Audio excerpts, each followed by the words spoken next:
Hi everyone, welcome back to our Personal Finance for International Students. In the last episode, we talked about how CPT and OPT affect how much you can earn.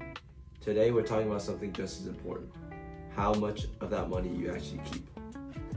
Because your salary is not your real income, your after-tax income is what actually matters. So let's start simple.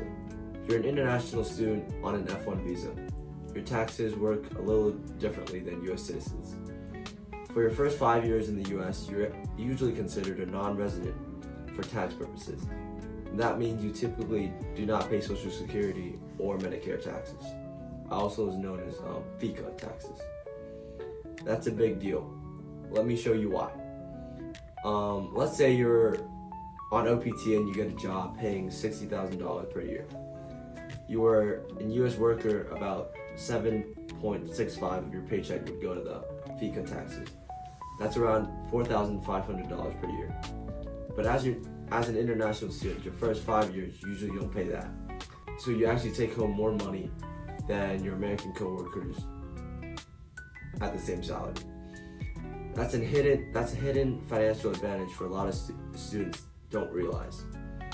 But you still have to pay federal income taxes and sometimes a state tax, depending on where you live. So your paycheck is reduced, not as much as local workers. Now here's where students make mistakes.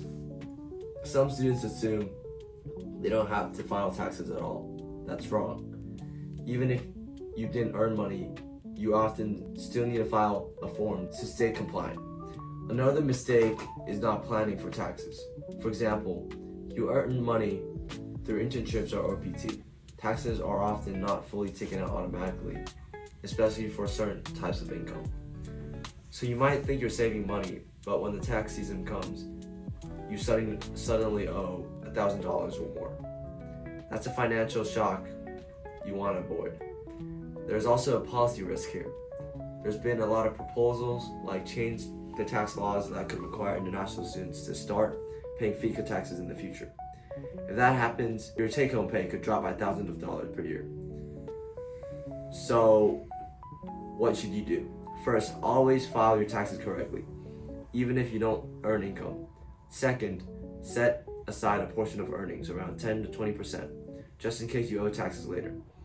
And third, use tools designed for international students, like tax software made for non-residents.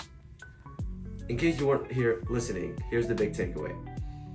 It isn't about how much you earn, it's about how much you keep. And taxes are one of the biggest factors that determine that.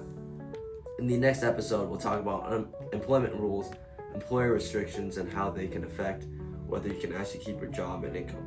Thanks for watching, and I'll see you in the next episode.